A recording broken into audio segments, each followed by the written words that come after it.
In 2026, the marketing and digital analytics landscape finds itself at a watershed moment.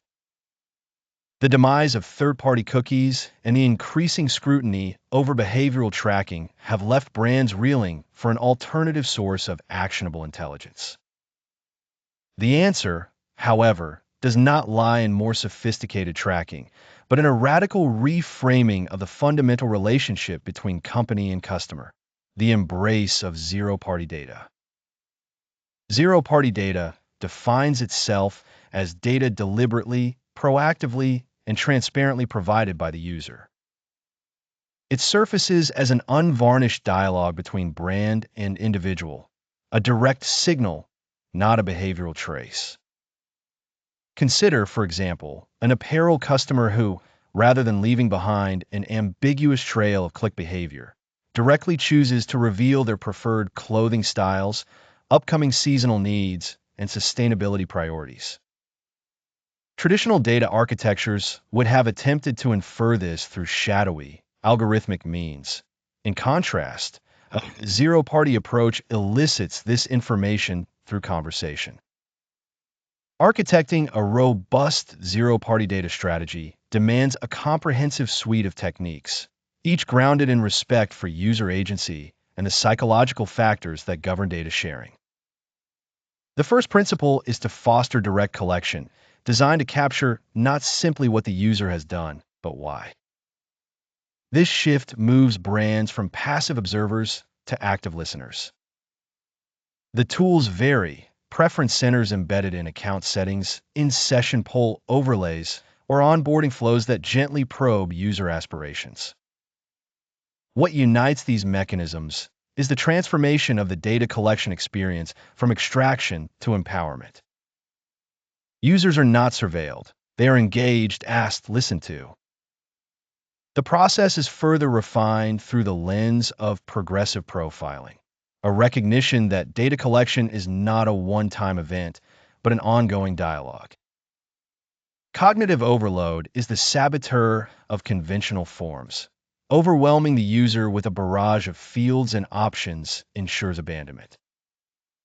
In this evolved model, data is gathered incrementally, contextually. A music streaming app might ask a new user about their favorite genre on sign-up, then wait until that user has engaged with the platform to inquire about context-specific preferences, such as mood or activity. This distributed ask reduces friction and results in higher quality, more reflective data over time. However, data is not freely given. It is exchanged for tangible or psychological value. Herein lies the art of the value exchange. The user must perceive a direct benefit, a coupon unlocked with a preference shared, early access to high-demand content, or product recommendations newly fine-tuned to their stated desires. The explicit demonstration that their voice shapes their experience is the lever that transforms reluctance into participation. The underlying message is clear. Your input is not a toll for access, but a key to personalization. The mechanisms of capture themselves undergo radical reinvention. The era of static, tedious web forms gives way to an age of interactive experiences. A fitness app might introduce a goal-setting calculator. An e-commerce site unveils a style-finding quiz. These tools entertain and inform even as they invisibly collect zero-party signals. The data ceases to be an afterthought of the interaction.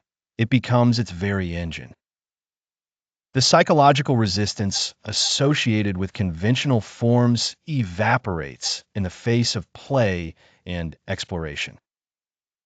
The collection of zero-party data achieves its fullest potential only when seamlessly integrated into personalization engines, the machinery that translates signal into action.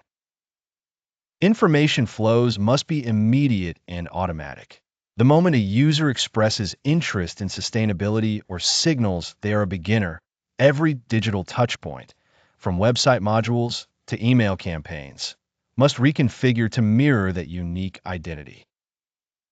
The age of broad segments is eclipsed by segment-to-one marketing, the lived reality of deep individual relevance.